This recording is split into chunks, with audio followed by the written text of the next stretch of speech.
আসসালামু আলাইকুম। আমি 2 লিটার বা 1 লিটার তেল নেওয়ার জন্য সকাল থেকে ঘুরতেছি। আমি আসি ব্লাড ডোনেশনের জন্য।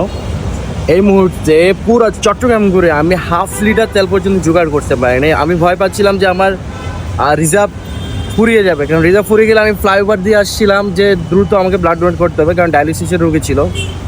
কিন্তু এসে দেখতেছি সব জায়গায় সেম অবস্থা। আমি ব্লাড ডোনেশন করেছি আলহামদুলিল্লাহ, যদিও কোনো সমস্যা হয়নি, কিন্তু দেখা যাক আমি কতটুকু তেল নিতে পারি বা যাওয়ার মতো হয় কিনা, সেটার জন্য অপেক্ষায় আছি। প্রচুর মানুষ ভিড় করছে আমাদের জন্য, যেমন তেমন যারা পাটাও বা উবার চালাচ্ছে তাদের কি অবস্থা হবে, আর যারা এই পাটাও উবারের উপর নির্ভর করে চলছে, সংসার চলছে, তারা কি করবে, তাদের কি অবস্থা হবে রোজা রমজান দিনে, সামনে ঈদ, তাদের কি অবস্থা হবে।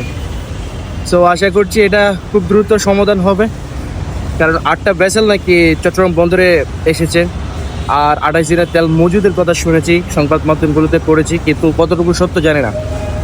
আর সবাই দোয়া করবেন যাতে আমরা সরাসরি কৃত্রিম এই সংকটে পড়ে না যায় আর কি।